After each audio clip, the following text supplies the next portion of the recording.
Welcome back. Reigning in Iran, the United States restoring all sanctions lifted under the 2015 nuclear deal. The move hitting Iran's oil and banking industries, with Iranian President Hassan Rouhani vowing to resist these new measures. Joining us now is former ambassador to the UN, as well as former New Mexico Governor Bill Richardson. Governor, good to see you this morning. Thanks so much for being here.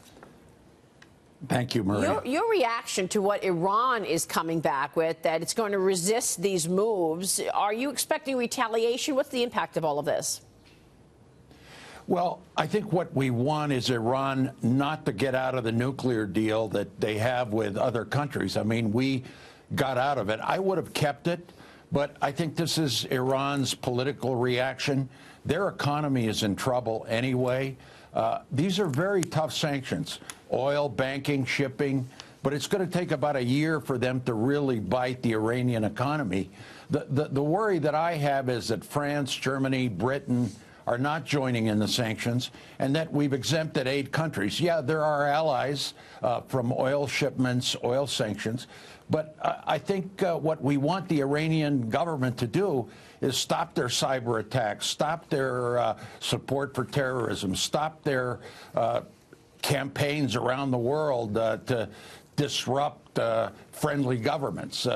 In Syria, they're doing terrible work. In Yemen, they're doing the same thing. So, you know, let's hope this works. But I would have kept the sanction. I would have kept the Iranian deal because they were complying, but they still are complying. Well, so we know that the Iranian deal happens. is not happening. I mean, we pulled out of that. National Security Advisor John Bolton earlier this morning was with me. He spoke about the potential. I asked him about China potentially buying oil from the United States instead of Iran. Watch this. One complaint is that the administration has exempted 8 countries from sanctions on oil exports from Iran. Are they Japan, South Korea, China, and India? Well, I think those are going to be announced today. Look, the president's policy here is maximum pressure. And I think what he means by maximum pressure is maximum pressure. The aim is to drive Iranian oil exports to zero. We're working with other countries to get alternative supplies for countries that are buying. So that's what he said to your issue, which is these exemptions, Governor. What do you think about that? They're going to name what those exempted countries are today. Well, look, I understand the tactic because these are our allies, and you don't want to hurt them.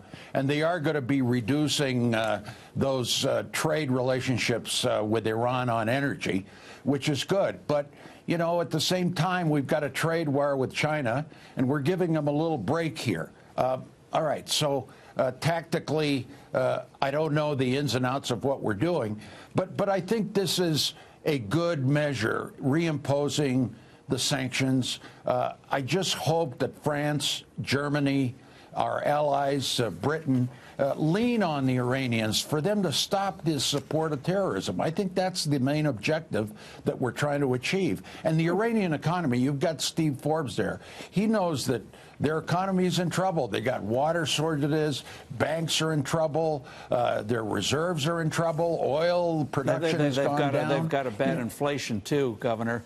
What else should we be doing against Iran? Major European companies have already pulled out of Iran. They're not going to try to mess with the United States. What pressure should we put on Germany, France, and Britain to follow up with what their own companies are doing to bring Iran to its knees unless it changes its behavior? Well, Steve, I would hope it's gentle pressure, because these are countries, they're our friends, they're our allies. We're already sort of in a trade war with them. We don't need to hurt our relationship with our allies any more than we have. So how do we persuade them? Well, we persuade them by telling them that it's critically important that they lean on Iran to improve the behavior of Iran. That's what we need to do, but not impose sanctions on our allies. Is there a way, realistically, is there a way really to change Iran without a regime change? I mean, these guys have been in 40 years. They're as bad as ever. Is that ultimately what's going to have to happen? Well, and how do we encourage it without intervening? Well, I mean, there's a lot of groups. There are a lot of Iranian opposition groups out there that have support. I think we talk about ways that we can communicate directly with the Iranian people, with young people, with millennials, with business leaders. You know, as you know, their economy is in very bad shape, and there's a real populist movement within Iran, a moderate populist movement that we should encourage. That's right, what we should be doing. But what you're saying all sounds terrific, but how are we going to get to the people and encourage all of this when, in fact, the government of Iran is using tax money and all the money that comes into the country toward terrorism?